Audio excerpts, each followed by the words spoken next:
Gubernur Jawa Barat Ridwan Kamil menggantikan Emeril Khan Mumtaz atau akrab disapa Eril, putra sulungnya, wisuda di Institut Teknologi Bandung ITB. Dalam tugas akhirnya, almarhum Eril menciptakan teknologi scanning penyakit kulit menggunakan kamera telepon seluler. Masya Allah. Dan Bapak Ibu, seyogyanya kami berencana lulus bersama tahun ini. Namun takdir berkata lain. Mohon doakan almarhum. Al-Fatihah.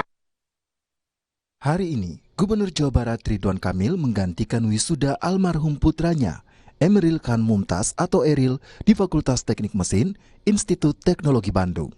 Dalam akun Instagramnya, Ridwan Kamil menyatakan bangga jadi wakil mendiang putra sulungnya untuk diwisuda secara in absentia.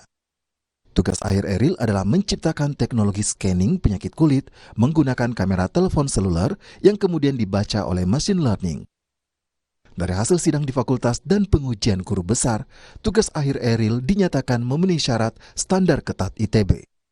26 Mei 2022 silam, Eril tenggelam dan hilang saat berenang di Sungai Are, Bern, Swiss. Ridwan Kamil beserta istri turut memantau pencarian Eril. Pada 9 Juni 2022, jenazah Eril ditemukan di bendungan di Bern yang jaraknya 5,1 km dari posisi awal saat tenggelam. 12 Juni 2022, jenazah Eril tiba di tanah air dan disemayamkan di Gedung Pakuan Bandung, Jawa Barat. Esokan harinya, Eril dimakamkan di Baitul Ridwan Islamic Center, Kecamatan Cimaung, Kabupaten Bandung. Di akun Instagramnya, Ridwan Kamil menulis pesan untuk Eril atas keberhasilannya di wisuda.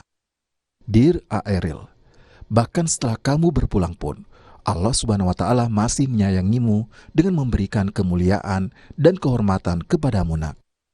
Selamat ya, A. Kami semua bangga sama kamu. Al-Fatihah dan doa terbaik kami kirimkan untukmu.